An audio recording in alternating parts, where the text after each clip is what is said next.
The sky above Proxima C is on fire. You watch from a trench dug with frantic hands. The dirt smells of ozone and fear. Gigantic shadows drift across the burning clouds. They are the ships of the Vorlag fleet. Your own fleet is a graveyard of broken metal. It hangs in orbit like shattered glass. Each flicker in the sky is another defense platform gone, another human voice silenced forever. They are not bombing you into submission. They are simply erasing your presence. Giant energy beams carve the cities from the planet's surface. They are methodical, almost bored. Your rifle feels like a child's toy. The power pack is nearly drained. It does not matter. You have not seen a target in hours. You only see the effects of their power. Your world is dying, the last bastion of humanity this far from Sol. Every other colony has gone dark. We thought Proxima was safe. We thought the distance would protect us. Distance is just a number to them, a number they cross to get what they want. You remember the broadcasts from Earth. High Command spoke of courage and endurance. Words feel hollow when the sky is falling. A tremor shakes the ground beneath you. It is not an impact. It is something far worse. A low, harmonic hum vibrates through your bones. The air grows cold, impossibly cold. They are beginning the harvest, the final insult to a conquered world. You risk a look over the edge of the trench. In the distance, a colossal spire descends from a world ship. It touches the ocean with barely a ripple. This is their true purpose. They are not here for land or resources. They are here for water. Every drop of it. They drain entire worlds, leaving them as dusty husks. They are star-born locusts with a very specific thirst. Now you see them. The Vorlag themselves. They patrol the perimeter of their harvest spire. They are titans, easily 9 feet tall. Their armor is not metal. It seems to be alive, shifting like liquid mercury. It ripples with an inner light, a sickly blue glow. They carry weapons that look more like living creatures, twisted limbs of metal and crystal that pulse with energy. You watch one stop. It tilts its head, a gesture of inhuman curiosity. Its helmet retracts into the living armor. The face beneath is pale, with large, dark eyes. There is no nose, just a series of small, vertical slits. It has no visible mouth. You wonder how they speak. You wonder if they feel anything at all. Then you remember the burning cities. Of course they don't feel. They move with a slow, deliberate grace, an unstoppable confidence. They have done this 100 times before. You are just another entry in their logbook, another planet stripped bare. They call themselves the Purifiers, a bit of an ironic name. You think the Great Dehydrators would be more accurate. You almost chuckle, but the sound catches in your throat. Days blend into a gray misery. You are captured not with a bang, but a whimper. A patrol finds you unconscious from hunger in your trench. You wake up on a cold metal slab. A blue light scans your body. You are not in a prison cell. This feels more like a laboratory, a place for dissecting interesting fauna. 2 Vorlags stand over you. One holds a device that whirs softly. The other seems to be a medic of some kind. It pokes at your uniform with a slender metallic tool. You are too weak to resist. You just watch, your heart a slow, tired drum. This is it. The end of your personal story. Just another specimen for the collectors. Suddenly, there is a commotion nearby. Another human soldier, a woman from Alpha Squad, is brought in. She was wounded, a deep gash on her arm. Her blood, bright human red, drips onto the sterile floor. The Vorlag medic turns toward her. It extends a tool to take a sample. Then everything changes. The moment her blood touches the Vorlag's instrument, it happens. The tool hisses, corroding instantly. The medic recoils, dropping the smoking metal. A drop of her blood has splashed onto its hand. The living armor shrieks. It bubbles and dissolves like sugar in water. The Vorlag itself convulses violently. It thrashes, making a sound you will never forget.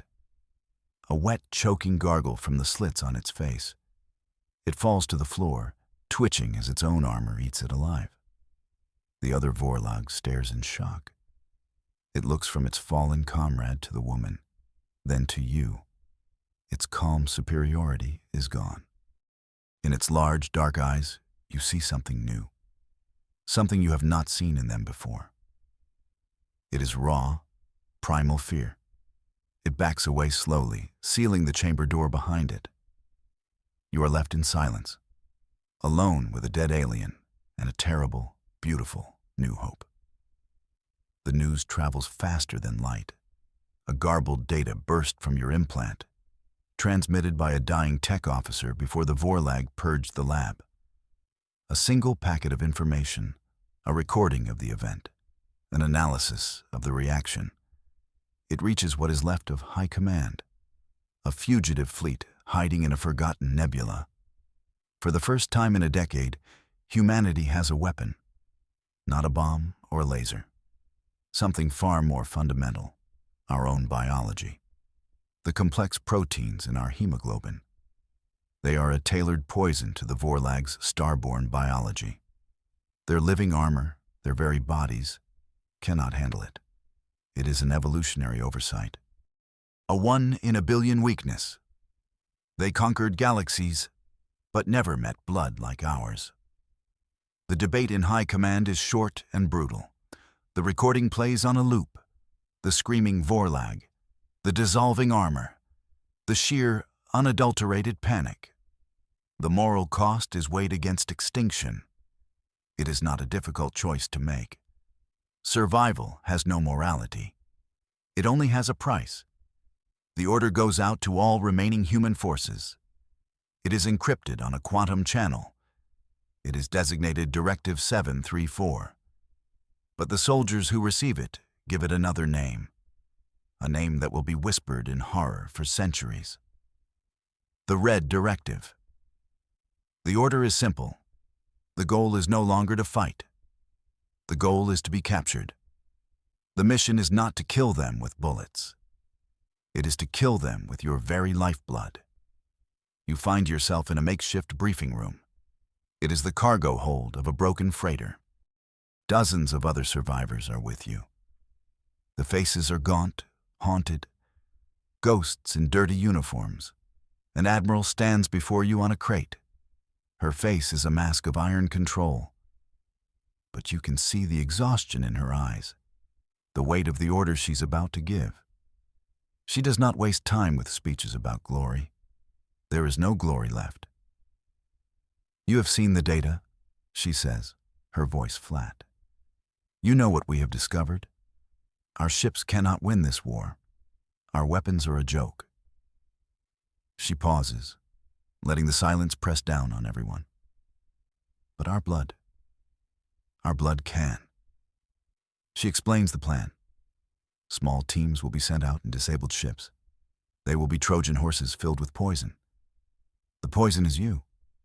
You will allow yourselves to be taken. You will be brought aboard their world ships. The same ships that are drinking our oceans.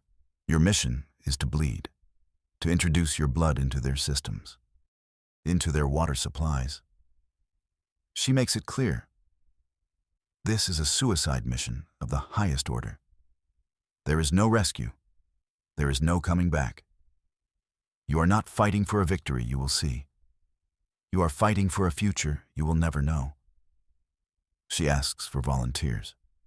She does not have to ask twice. Every single hand in the room goes up. There is no hesitation, just a quiet, grim acceptance. You raise your hand too. You are no longer a soldier. You are a weapon. The training is surreal. It is the opposite of everything you have ever learned. You are not taught to shoot. You are taught how to get shot non-lethally, how to make a wound look worse than it is, how to ensure you bleed enough, but not so much that you die too quickly. You are a walking, talking biological agent. Your body is the payload. Your instructors are medics and psychologists. They teach you how to endure pain, how to compartmentalize fear, how to lie under interrogation. Not to protect secrets, but to stall for time. Every second you remain alive on their ship is another second for the poison to work. They show you the schematics of the Vorlag world ships. They point out the water reclamation vents, the atmospheric processors, the nutrient reservoirs. These are your targets. You practice in simulations. You learn how to fall, how to cry out in mock pain. You learn how to guide a Vorlag's weapon to a fleshy part of your body, a part that will bleed freely but miss major arteries. It is a ghastly, macabre ballet. You joke with the others. My only mission is to have a really bad day at the office. The gallows humor is thick enough to cut with a knife. It is all that keeps you sane. They give you new equipment, not weapons. Your uniform is modified with hidden capillaries. They are designed to rupture on impact, maximizing blood loss. You are given a small, subcutaneous implant. When it detects your life signs fading, it will release a final, potent dose, a concentrated burst of hemoglobin into the environment. Your death itself is the final trigger. You are forged into the Crimson Tide, ready to wash over their empire and leave nothing but ruin behind. This process continues for weeks. Each day you become less of a person and more of a concept, a living embodiment of humanity's final, desperate gamble. You look at your own hands, at the veins beneath your skin. You no longer see just blood. You see the salvation of your species and the damnation of another. The price feels impossibly high, but the cost of failure is extinction, so you pay it, gladly. The day of departure arrives. The small ship, the offering, waits in the hangar bay. It is little more than a cockpit and a cargo hold. Its engines are hobbled, its weapons are stripped. It is designed to look like a helpless refugee vessel, a piece of bait too tempting to ignore. You and 11 others walk towards it, 12 apostles of a new, terrible faith. You do not say goodbye to anyone. There is no one left to say goodbye to. You strap yourself into the crash couch. The ship shudders as it is launched from the freighter. You are adrift in the void, a single tiny spark of life in an ocean of darkness. Now, you wait. You wait for the monsters to find you. You check the seals on your suit. You think about home, not Proxima, but Earth. A green and blue world you have only seen in pictures. You hope it is still there when this is all over. A proximity alert blares. It is a high-pitched, steady tone. You look at the main view screen. A shadow is falling over you, a shape that blots out the distant stars. It is impossibly large. A Vorlag world ship. It is here. The lure has been taken. Your heart pounds in your chest, a frantic drum against your ribs. This is it. The beginning of the end. Their end. And yours. The ship is caught in a tractor beam. It is pulled smoothly and effortlessly towards a docking bay. The bay is large enough to swallow a cruiser. Your little ship is a speck of dust. You can see the inner workings of their vessel now, a world of glowing blue conduits and towering structures, and water, oceans of it, cycling through transparent tubes. The very thing they came to steal. The very thing that will destroy them. An external hatch grinds open. Vorlag soldiers enter your ship. They are just as you remember them. Towering, silent, and imposing. They do not speak. They simply gesture with their strange weapons. They pull you from your seat. They handle you with a detached roughness. like a farmer handling livestock. You offer no resistance. This is part of the plan. You are marched through vast corridors. The air is cool and smells of sterile ozone and recycled water. You see other species in containment fields, creatures from a dozen different worlds, all trophies of the Vorlag's conquests. You realize they see you as nothing more than another animal for their zoo. A minor, amusing distraction. They have no idea what they have just brought aboard. They have invited the plague into their home. You are taken to a processing chamber. It is the same kind of lab you saw on Proxima. White walls, blue lights, and an examination table in the center. They force you onto the table. Restraints clamp down over your arms and legs. A Vorlag medic approaches. It holds a device, a scanner of some kind. It hums as it passes over your body. You close your eyes. You recite the names of your squadmates from Proxima. A silent prayer for the dead. A final dedication for what you are about to do. The moment has come. It is time for the sacrament of sacrifice. The medic needs a tissue sample. It aims a cutting tool at your arm. You brace yourself. You think of the training. You think of the Admiral's words. Your blood is the weapon. The tool descends. There's a sharp, searing pain. And then you feel the warmth. The warmth of your own blood spilling out. It drips from the table and onto the floor. A single, perfect drop of crimson. The drop rolls toward a grate on the floor. A grate that leads directly into the ship's water reclamation system. You watch it, your breath held tight. It feels like the entire universe is holding its breath with you.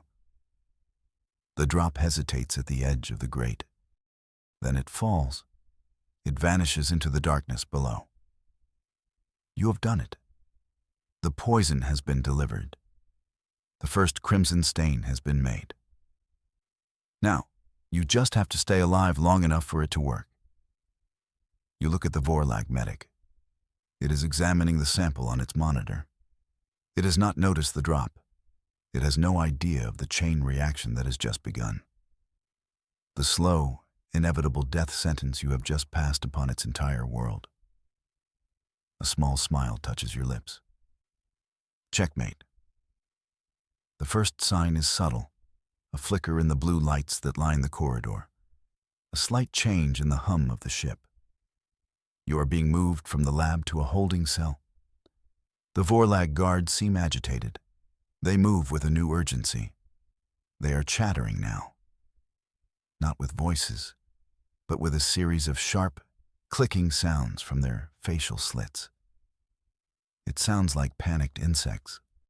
You are thrown into a transparent cell. From here you have a view of a central atrium, a vast, open space filled with cultivated alien plants and waterfalls. It is a garden in the heart of the machine. But something is wrong. The water in the falls is no longer perfectly clear. There is a faint, pinkish hue to it, a hint of red in the blue paradise. It is spreading. Vorlag civilians, or what pass for them, are in the atrium. They are smaller than the soldiers, without the heavy armor. They are pointing at the waterfalls. Their clicking grows louder, more frantic. One of them dips a hand into a pool of water. It pulls its hand back with a shriek. The skin is blistering, smoking. The same reaction you saw in the lab. But now it is happening everywhere. The panic is like a spark in a dry forest. It ignites instantly. The calm, superior beings shatter into a terrified mob. They scramble away from the water. They trample each other in their haste. The guards try to restore order, but their authority is gone. They too are looking at their own hands, at their armor, wondering if the very air they breathe is turning against them. From your cell, you watch the symphony of ruin begin. The water cycles through the entire ship. The air, the nutrient paste, the cooling systems. Everything is connected. Everything is now contaminated. Your single drop of blood has become an ocean of death. The Vorlag are choking on their own world. They are dying in their stolen water. The realization dawns in their large, dark eyes.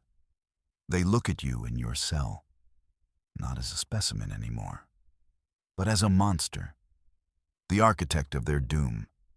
They finally understand. Humanity is not prey. We are not a resource to be harvested. We are a plague, a self-destruct sequence for any who would harm us. And they pushed the button. Your vision begins to blur at the edges. The wound in your arm is still weeping. You are growing weak, but you do not feel pain. You feel a strange sense of peace, a profound and terrible satisfaction. Across the galaxy, this same scene is playing out on other world ships. The Red Directive is working. It is working with a terrifying and absolute success. Dozens of ships, millions of Vorlag, all dying because of a few hundred determined humans. You wonder about the price. Not your life, you gave that up freely. You wonder about the soul of humanity. To win, you had to become a monster. You had to use a weapon so horrific it would make you a boogeyman for any other starborn race. A species that kills not with fire, but with its own essence. You saved your people by making them into something to be feared forever. The lights in the ship are failing now. The blue glow is replaced by the angry pulse of red emergency strobes. The screams of the dying echo through the corridors. Your own life is fading. Your consciousness is a flickering candle in a rising storm. You close your eyes. You see a green and blue world. You see an empty sky, free of shadows. That is enough. That is victory. You have done your part. The rest is silence. Your red legacy is secure.